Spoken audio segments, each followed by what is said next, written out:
Hey back.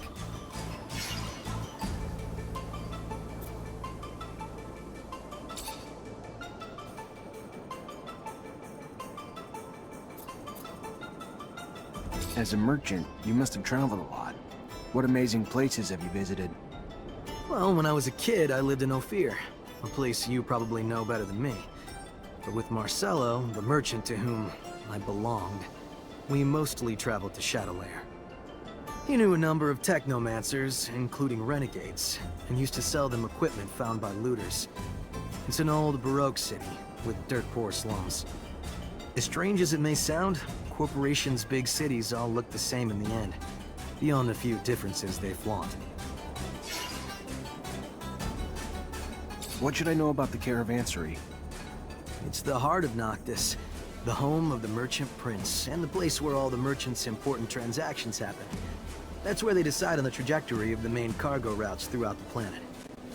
Historically, it's also the first place out of the corporation's reach on Mars. I like the place a lot. It's very peaceful compared to other places, and the architecture is splendid. The Merchant Prince has a taste for luxury. I could have spent 10 years there. I bet I would smile a bit more than I do now.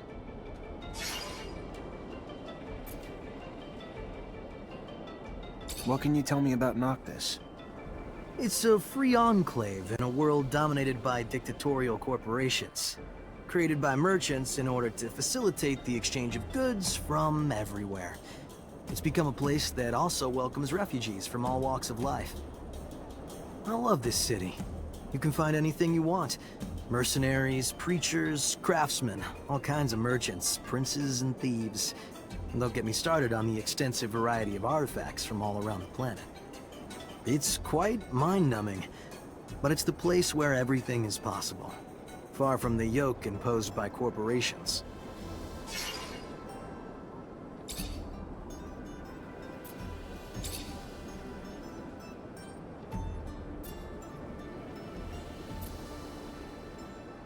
You know the merchants. Even though knowing a few individuals doesn't mean that you know the group they belong to, getting rich is their main focus. And some of them behave like assholes to get what they want. But this doesn't apply to all of them. Most of them are intelligent, opportunistic, and pragmatic. But they're also more open-minded than the corporation's citizens. Your job, origin, even being a mutant doesn't matter, as long as you bring them business. You have it in for them, the Technomancers, don't you? It's true. I must say that they didn't put their best foot forward last time I saw them. All they managed to do was hide their inability at the price of my enslavement. I love technomancy, and this extraordinary feeling of freedom and power it gives you. But those who practice it for the corporations have a real issue. Whether it be for Abundance or Aurora, they can't help hiding ridiculous things. Twisted rituals, and keeping a people they despise out of their little schemes. Maybe there's a reason for it, don't you think? You probably know better than me, but it doesn't make them look nice. What can you tell me about the people of Noctis? We're free to say anything and everything. You still think way too much like a member of Abundance, where the population pretty much has the same opinion. Here, people come from everywhere. Most of them used to be misfits, criminals, or simply eccentrics who didn't fit in back home. You find merchants, the offspring of the city's founders, hitmen from Aurora, dissenting workers from Abundance, or beggars from Alliance. And mutants, of course. This mix sometimes creates problems and tensions, but as long as everybody works together to protect Noctis, all is well. What do you know about the mutants? Which ones? The ones who were locked up, mistreated, considered to be mere beasts by the corporations? Or the ones who live freely on Mars's surface? I was thinking about the free mutants. They're almost all former slaves, you know. In the end, there are only a few of them who were born outside the corporations. They managed to quickly build a culture, to make the planet their own like no other human had done before. They don't see the Martian environment as hostile, but more as a land of countless opportunities. They're actually aware of the fact that they will never go back to Earth. It's become their home due to the circumstances. What else can I say? They're courageous, ready to fight for their brother's freedom. Some of them even want to get rid of the humans, from what I've heard, which I can understand. I respect them a lot. You've known Nisha for a while, haven't you? Not that long. I've been on the road most of the time for the last few years, and I've run into her a couple times. I've been in Noctis for about a year now. She's a wonderful woman. Courageous, driven. She's ready to risk her life for the city. Personally, even though I love Noctis, I wouldn't do it.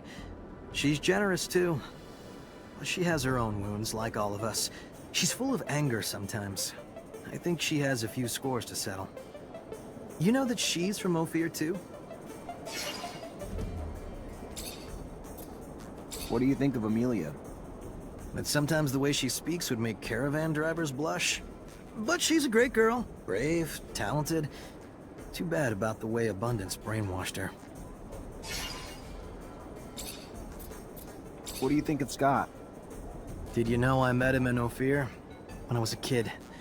He was my family's doctor, but I have a feeling he's gone completely crazy since then. He was already a little strange, but now he's completely nuts. That's too bad. He's a great scientist.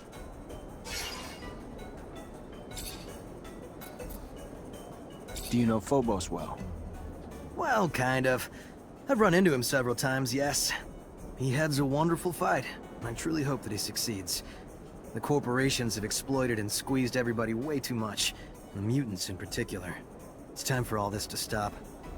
He's a great actor. I saw him play a simpleton with terrific aplomb, whereas he's one of the most intelligent men I know.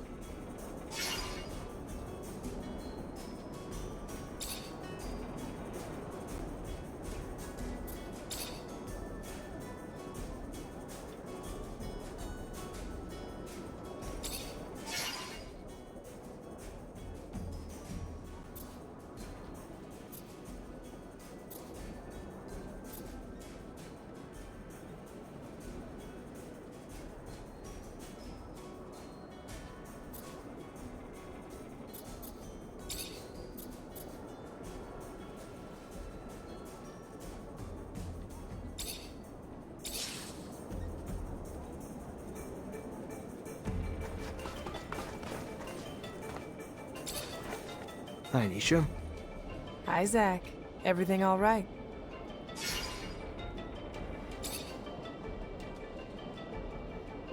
Could you tell me more about Noctis? It's a wonderful city when you come from Ophir like me. You can meet people from all corporations, but especially merchants, thieves, and mercenaries. All these people were born outside a caste, for the most part.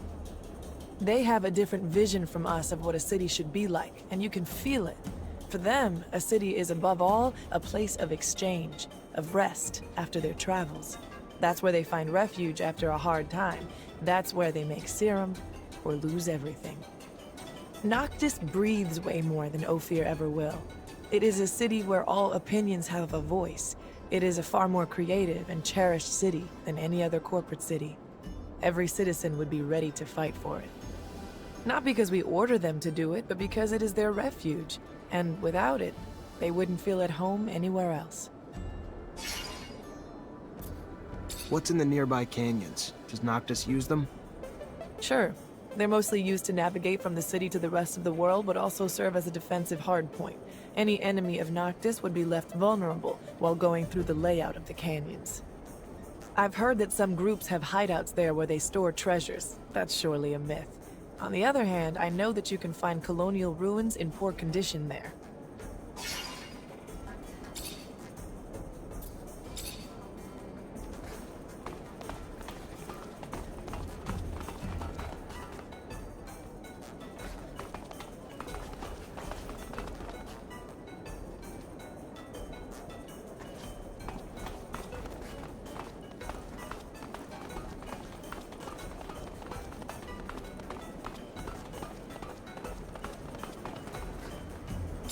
Zachariah, you look good. Better than I. As if that was hard to accomplish.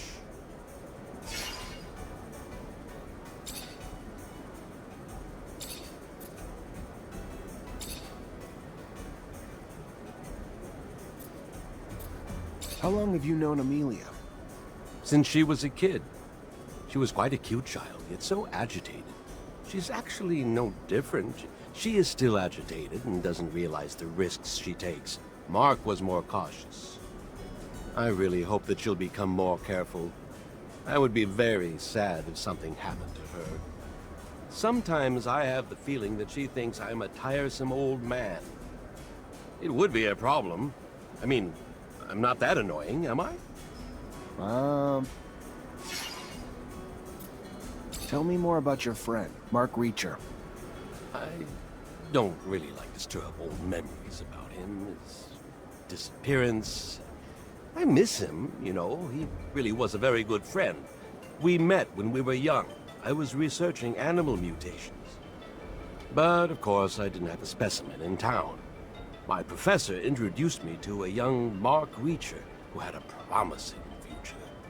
He took me hunting. It was amazing. There were so many things to discover out there. It was the first time that I went out, whereas Mark had already been exploring the canyons with his mother since his early years. The shock was enormous. I wanted to get out of the rover all the time and run after a beast or collect a plant specimen. Mark would obviously prevent me from doing so. It was funny. He was an adventurer, but he was, in the end, more reasonable than the naive scientist that I was. And it remained like that until he went missing. Alas.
Hey, mister!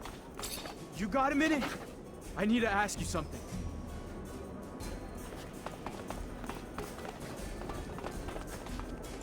You Zachariah Mancer? You are, aren't you? You're helping out the merchant prince, right? I guess. Yeah, what's going on? I don't. My partner died a few days ago. Got sick, just all of a sudden. A lot of folks catching it, but no one cares none because it's only killing refugees. They don't care about us or what's causing it. They don't care that we all seem to be catching it. Sick and dead everywhere, everywhere. No remedy or nothing. Only one who seems to care or help is that preacher son. But he can't heal everyone. He's just one fella. Preacher's son healing the sick. Sure enough. Boy's known for performing miracles. I ain't religious, even less now that my heart, my soul, my love was taken. So I don't know if it's true. Just telling you what I've heard. Miracles, huh? Yeah, right. Know how many miracles I asked for in my life? Now guess how many I got? Not one. But this ain't about me. This is about those poor folks, right? Danger of an epidemic spreading. Maybe Scott could help figure out what's going on. My thoughts exactly. We gotta find what's causing this disease and get a cure real quick. No one around here has much, and now they're even losing their lives. You gotta help us. I'll see what I can do.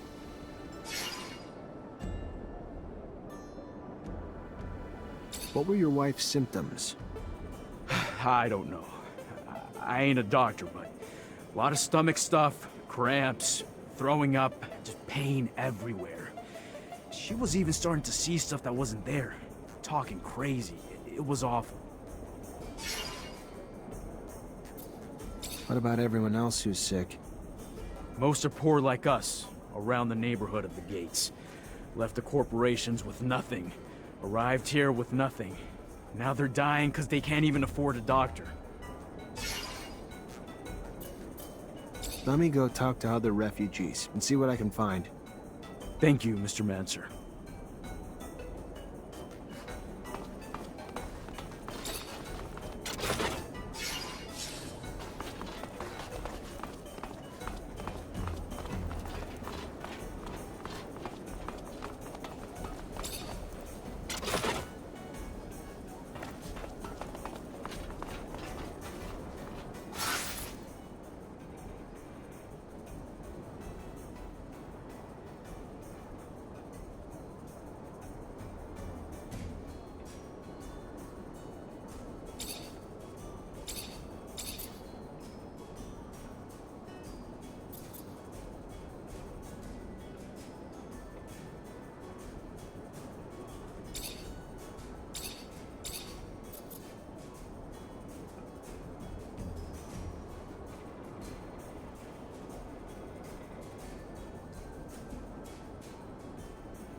Hey, you!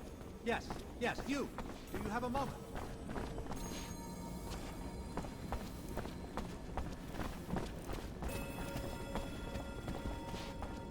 Hey there. Hello, I'm Brett, and you are? Zachariah. A pleasure then, Zachariah.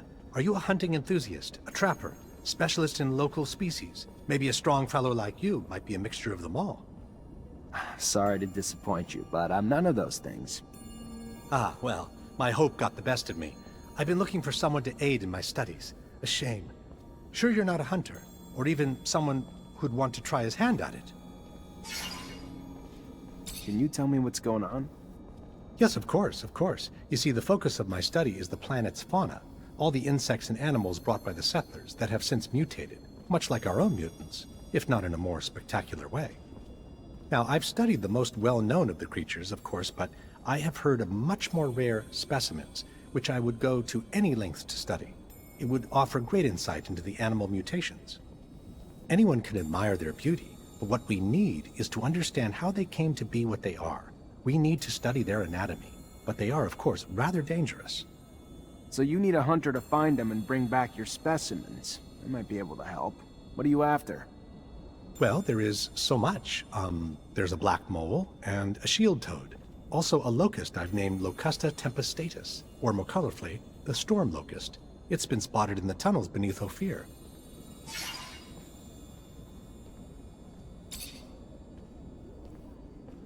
What can you tell me about the storm locust? Locusta tempestatus. Well, very little but what has been told to me, actually. It is a creature, by all word, that seems to feed on electrical sources.